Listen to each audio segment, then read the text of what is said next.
This episode, we examined fixed cost rigidity. We explored how recurring lifestyle commitments can gradually compress flexibility and reduce adaptive capacity. Importantly, we separated lifestyle obligations from financing obligations. Because in this video, we examine the fourth dimension of the adaptive financial benchmarking framework, leverage pressure. And leverage pressure is fundamentally different from fixed cost lifestyle rigidity. Fixed cost rigidity asks, how rigid is my lifestyle structure? Leverage pressure asks, how dependent is my household on lenders and landlords? That distinction matters enormously because many households do not become fragile due to subscriptions or insurance premiums. They become fragile because financing obligations consume too much of the income engine. Leverage pressure measures the percentage of income consumed maintaining access to borrowed or rented capital. Unlike fixed cost rigidity, we are not measuring lifestyle commitments.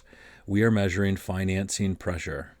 Examples include mortgage interest, vehicle loan interest, student loan interest, home equity line of credit interest, personal loan interest, credit card interest, and rent. This distinction is critical because financing obligations behave differently than lifestyle obligations.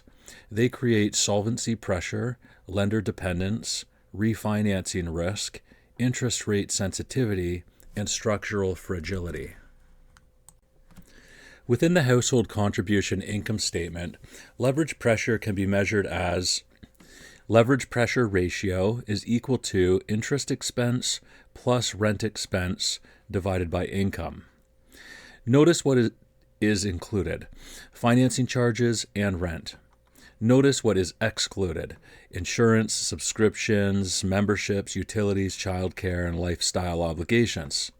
Those belong under fixed cost rigidity. This separation creates a much cleaner framework. One dimension measures lifestyle lock-in, the other measures financing dependence. At first glance, rent might appear to be a lifestyle expense, but from an optionality perspective, rent behaves more like financing pressure. Why, you may ask? Because rent is mandatory, recurring, difficult to reduce quickly, and required to maintain access to a critical asset. Just like mortgage interest, rent provides continued access to shelter, and failure to pay either obligation creates serious consequences. From a systems perspective, rent behaves far more like mortgage interest than, say, Netflix, Spotify, or gym memberships.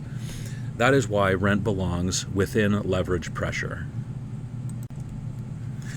To benchmark leverage pressure meaningfully, we need target ranges.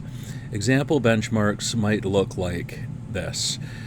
For the leverage pressure ratio of below 5%, the structural interpretation may be highly adaptive. If it's between 5 to 10%, a strong position, 10% to 15%, a moderate pressure, 15% to 20%, elevated pressure, and above 20%, significant compression. These benchmarks are not measuring debt balances. They are measuring financing friction. And financing friction determines how much energy the system must devote simply to maintaining existing obligations. Leverage itself is not inherently good or bad. Leverage is an amplifier.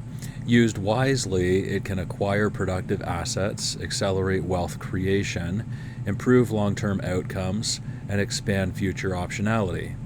Used poorly, it can amplify fragility, compress liquidity, increase stress, and reduce adaptability. The critical question is not, do I have debt? The critical question is, how much pressure does the debt create?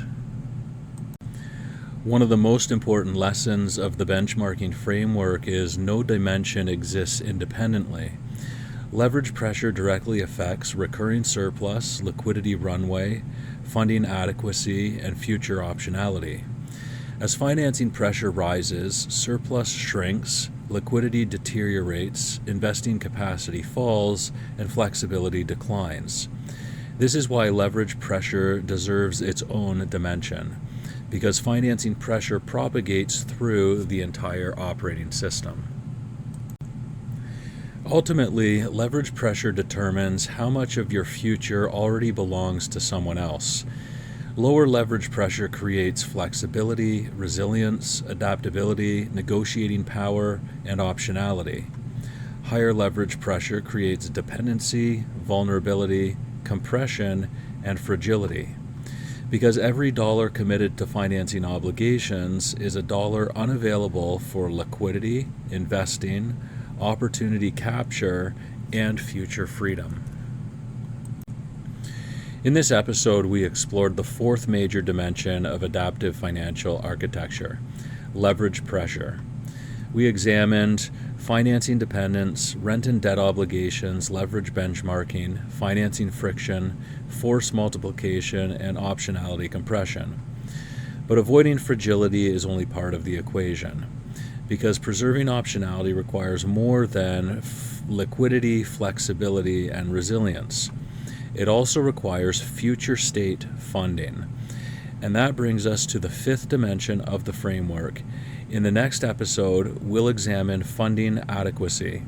We'll explore future state benchmarks, retirement funding, opportunity funding, financial independence targets, and how underfunding today quietly creates fragility tomorrow. Because the future does not fund itself, it must be funded deliberately.